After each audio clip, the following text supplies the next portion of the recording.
Hello friends, welcome to Shamu's kitchen. ఇవాళ special వచ్చేసి కాకరకాయ ఫ్రై అండి. సింపుల్గా చాలా ఈజీగా ప్రిపేర్ చేసుకోవచ్చు. టేస్ట్లో కూడా చాలా బాగుంటాయి. చేదన్నది లేకుండా ఇవి టేస్ట్లో అయితే సూపర్గా ఉంటాయి. మాకు ఇంట్లో ఉన్న వాటితోనే ఈజీగా ప్రిపేర్ చేసుకోవచ్చు. లంచ్ డిన్నర్ ఏ టైంలో అయినా సరే చాలా బాగుంటాయండి. దాల్ రైస్తో కొంచెం నెయ్యితో సర్వ్ చేసుకుంటే టేస్ట్ అయితే సూపర్గా ఉంటుంది. ఇక్కడ నేను 1/2 kg వరకు కాకరకాయలని శుభ్రంగా వాష్ చేసి తీసుకున్నానండి ఇవి ప్రిపేర్ చేసుకోవడానికి. అలా తీసుకున్న కాకరకాయలని ఇప్పుడు పీలర్తో కొంచెం పైన కొంచెం ఎక్కువగా ఉన్న చోట అవి పీల్ చేసుకుంటున్నానండి కాకరకాయ స్కిన్ని. అలా అన్నీ కూడాను ఒకటి తర్వాత ఒకటి పీల్ చేసుకొని తీసుకున్నాను. మేము పీల్ చేసుకోకుండా అయినా సరే చేసుకుంటే సేమ్ టేస్ట్ వస్తుంది. కాకపోతే పిల్లలు ఇష్టంగా తినరు కాబట్టి కొంచెం లైట్గా పీల్ చేస్తున్నాను.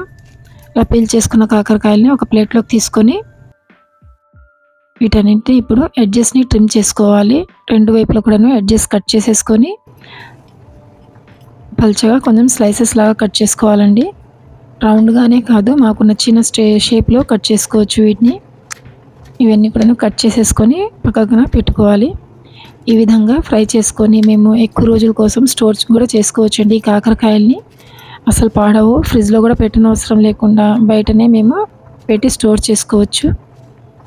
ఇలా అన్నీ కూడాను పీల్ చేసేసుకొని ఒక బౌల్లోకి తీసుకోవాలి. ఈ కాకరకాయ ముక్కల్ని ఇలా తీసుకున్న వాటిని ఇందులోకి 1.5 టేబుల్ స్పూన్ వరకు సాల్ట్ యాడ్ చేసుకోవాలి. అలాగే 1 టీ స్పూన్ పసుపు వేసేసి ఇవన్నీ కూడా బాగా కలుపుతూ కొంచెంసేపు ఒక 1/2 అవర్ కోసం పక్కన పెట్టేసుకోవాలి. ఇవి కొంచెం సాఫ్ట్ అవ్వడానికి ఇందులో సాల్ట్ పసుపు యాడ్ చేయడం వల్ల ఇందులో కొంచెం కాకరకాయలు సాఫ్ట్గా అయ్యి వాటర్ కొంచెం వదులుతాయండి. కాకరకాయలు ఇలా కలిపేసుకున్న తర్వాత కవర్ చేసేసి పక్కన పెట్టేసుకోవాలి. వీటిని మధ్యలో మేము ఒకసారి మళ్ళీ కలుపుతూ కొంచెం టాస్ చేసుకొని పెట్టుకోవాలి. ఆ సాల్ట్ కూడా పసుపు అంతా కూడాను అన్ని కాకరకాయలకి బాగా అప్లై అయ్యే విధంగా ఇలా కలుపుకున్న తర్వాత వాటిని పక్కన పెట్టేసుకొని ఇప్పుడు నెక్స్ట్ ఒక కడాయిలోకి కాకరకాయల్లోకి కారంని ప్రిపేర్ చేసుకుందాము. కడాయి తీసుకొని స్టవ్ ఆన్ చేసుకొని ఫ్లేమ్ని లో ఫ్లేమ్లో పెట్టేసుకోవాలి. అలా పెట్టుకున్న తర్వాత అందులోకి 2 టేబుల్ స్పూన్స్ వరకు ధనియాలు, 1 టేబుల్ స్పూన్ జీలకర్ర, 3 to 4 టేబుల్ స్పూన్స్ వరకు ఎండు కొబ్బరి తీసుకోవాలండి. ఎండు కొబ్బరికి బదులుగా ఎండు కొబ్బరి తురుమునైనా సరే తీసుకోవచ్చు. అలాగే 2 టేబుల్ స్పూన్స్ వరకు పుట్నాలు తీసుకోవాలి. రోస్టెడ్ చనాదాల్, అలాగే 2 టేబుల్ స్పూన్స్ వరకు తెల్ల నువ్వులు తీసుకోవాలి. తీసుకొని ఫ్లేమ్ని లో ఫ్లేమ్లో పెట్టేసేసి వాటిని దూరగా వేయించుకోవాలండి. మంచి అరోమా వచ్చే వరకు డ్రై రోస్ట్ చేసుకోవాలి.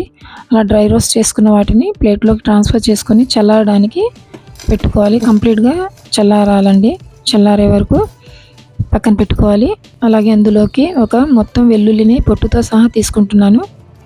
అందులోకి 1 లేదా టేస్ట్ని బట్టి సాల్ట్ యాడ్ చేసుకోవాలి. అలాగే 3 to 4 టేబుల్ స్పూన్స్ వరకు కారం, ఒక 1/2 టీ స్పూన్ వరకు ఇంగువ వేసేసుకోవాలి. ఇంగువ వేసుకున్న తర్వాత ఇవి చల్లారిన తర్వాత వీటిని మిక్సీ జార్లోకి ట్రాన్స్ఫర్ చేసుకోవాలి. మిక్సీ జార్లోకి ట్రాన్స్ఫర్ చేసుకొని వీటిని గ్రైండ్ చేసుకోవాలండి. కోర్స్గా గ్రైండ్ చేసుకోవాలి. పల్స్ మోడ్లో పెట్టేసి గ్రైండ్ చేసుకోవాలండి. కోర్స్గా గ్రైండ్ చేసుకోవాలి. వీటన్నింటిని కూడాను ఇలా గ్రైండ్ చేసుకున్న ఈ కారంని పక్కన పెట్టేసుకోవాలండి. తర్వాత జ్యూస్ చేసుకోవడానికి ఇప్పుడు నెక్స్ట్ కాకరకాయలని వాటిని ఒకసారి బాగా కలిపేసుకోవాలండి. కలిపేసుకున్న తర్వాత అందులో ఉన్న వాటర్ అంతా కూడాను వాటర్ అంతా ఊరుతుందండి. ఆ ఊరిన వాటర్ అంతా కూడాను స్క్వీజ్ చేసేసి రిమూవ్ చేసేసుకోవాలి. మొత్తం కూడాను మాకు కుదిరినంత వాటర్ అంతా కూడాను స్క్వీజ్ చేసేయాలి. ఇలా చేయడం వల్ల అందులోని చేదు కొంచెం వరకు తగ్గిపోతుందండి. అలాగే ఇవి త్వరగా కూడా ఫ్రై అవుతాయి. టేస్ట్ కూడా చాలా బాగుంటాయి. అవి క్రిస్పీగా కూడా ఎక్కువ టైం వరకు క్రిస్పీగా ఉంటాయి. మేము స్టోర్ చేసుకోవడానికి కూడా వీలుంటుందండి ఇలా చేయడం వల్ల. అలా తీసిన తర్వాత ఆ వాటర్ అంతా డిస్కార్డ్ చేసేసి నెక్స్ట్ ఈ కాకరకాయలని పక్కన పెట్టేసుకుందామండి. ఇప్పుడు ఒక కడాయి తీసుకొని కడాయిలోకి డీప్ ఫ్రైకి సరిపడా ఆయిల్ యాడ్ చేసుకోవాలి. నేనైతే ఎక్కువగా ఆయిల్ యాడ్ చేయట్లేదండి. డీప్ ఫ్రైకి సరిపడా ఆయిల్ యాడ్ చేసుకున్నాను. అది ఆయిల్ కొంచెం వేడైన తర్వాత ఇందులోకి కొన్నిగా కాకరకాయలని వేసుకోవాలి. వేసేసుకొని ఫ్లేమ్ని మీడియం ఫ్లేమ్లో పెట్టేసి ఫ్రై చేసుకోవాలండి. ఇవి మంచి క్రిస్పీగా అయ్యే వరకు కలుపుతూ మేము ఫ్రై చేసుకోవాలి.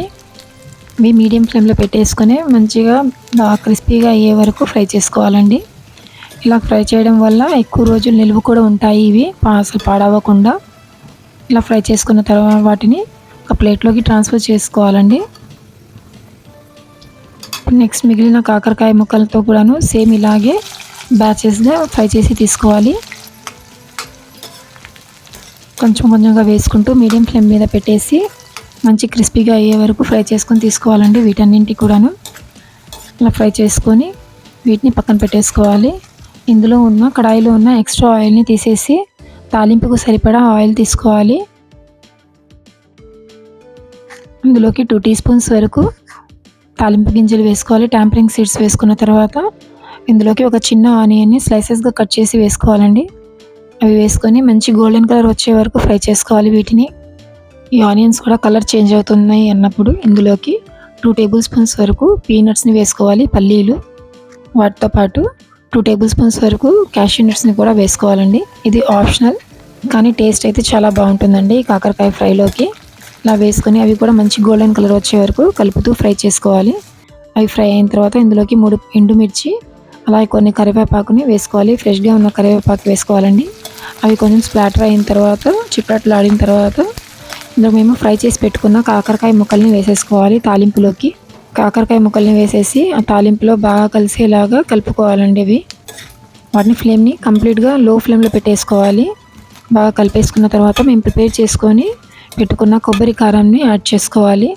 ఆ కారంని కూడా వేసేసుకొని ఫ్లేమ్ని లో ఫ్లేమ్లో పెట్టేసి ఆ ముక్కలు అన్నిటికీ కూడాను పట్టేలాగా కలుపుకోవాలండి. మాకు సరిపడా కారం యాడ్ చేసుకోవాలి. కారం యాడ్ చేసేసుకొని మంచిగా కలిపేసుకున్న తర్వాత ఒక 2 to 3 మినిట్స్ తర్వాత స్టవ్ ఆఫ్ చేసేసుకోవడమేనండి. స్టవ్ ఆఫ్ చేసుకొని సర్వ్ చేసుకోవచ్చు. ఇది వేడివేడిగా రైస్తో పాటు కానివ్వండి, దాల్ రైస్కి అయినా సరే కొంచెం నెయ్యితో పాటు సర్వ్ చేసుకుంటే సైడ్ డిష్ లాగా సూపర్గా ఉంటుందండి. హాస్టల్స్లో ఉన్న పిల్లలకైతే ఇది బెస్ట్ ఆప్షన్. తప్పకుండా ట్రై చేయండి. మీ అందరికీ ఈ వీడియో నచ్చుతుంది అనుకున్నాను. మీకు కనుక వీడియో నచ్చితే లైక్ చేయండి, షేర్ చేయండి, ఫ్యామిలీ అండ్ ఫ్రెండ్స్తో షేర్ చేసుకోండి. ట్రై చేసిన తర్వాత ఎలాగొచ్చిందో కామెంట్ చేయండి. మరిన్ని సింపుల్ అండ్ ఈజీ రెసిపీస్ కోసం మా ఛానల్ని సబ్స్క్రైబ్ చేసుకోండి. Thank you.